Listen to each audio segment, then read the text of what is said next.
বিশ্বকাপের উত্তেজনার মাঝেই বাংলাদেশ ক্রিকেটে শুরু হয়েছে নতুন এক আলোচনা। বিশ্বকাপ চলাকালীন সময়েই ফিটনেস ও স্কিল ক্যাম্পে নামছে টাইগার ক্রিকেটাররা। একদিকে মাঠে বিশ্বকাপের লড়াই, অন্যদিকে দেশের ভেতরে ভবিষ্যতের প্রস্তুতি।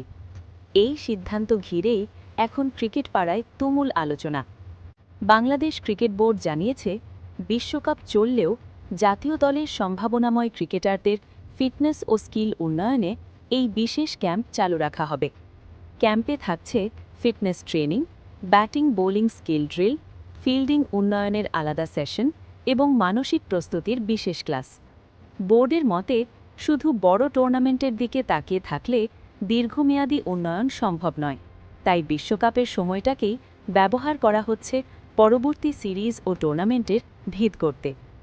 এদিকে এই সিদ্ধান্তকে স্বাগত জানিয়েছেন অনেক সাবেক ক্রিকেটার। তাদের মতে, ফিটনেস আর স্কিল এই দুই জায়গাতেই বাংলাদেশ দলকে আরও ধারাবাহিক হতে হবে। তবে সমালোচনাও রয়েছে। কেউ কেউ বলছেন, বিশ্বকাপের সময় এমন আয়োজন কি খেলোয়াড়দের মনোযোগে প্রভাব ফেলবে না?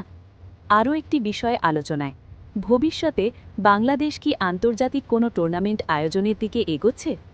বোর্ড সূত্রে জানা যাচ্ছে, এই ধরনের ক্যাম্প আয়োজন আসলে বড় পরিকল্পনারই অংশ, যার মাধ্যমে বাংলাদেশকে আন্তর্জাতিক ক্রিকেটের নিয়মিত শক্ত দল হিসেবে গড়ে তোলার চেষ্টা চলছে। সব মিলিয়ে বিশ্বকাপের মাঝেই টাইগারদের ফিটনেস ও স্কিল ক্যাম্প বাংলাদেশ ক্রিকেটের নতুন করে প্রশ্ন তুলেছে।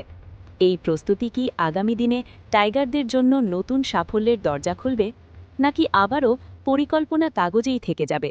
উত্তর দেবে সময়ই।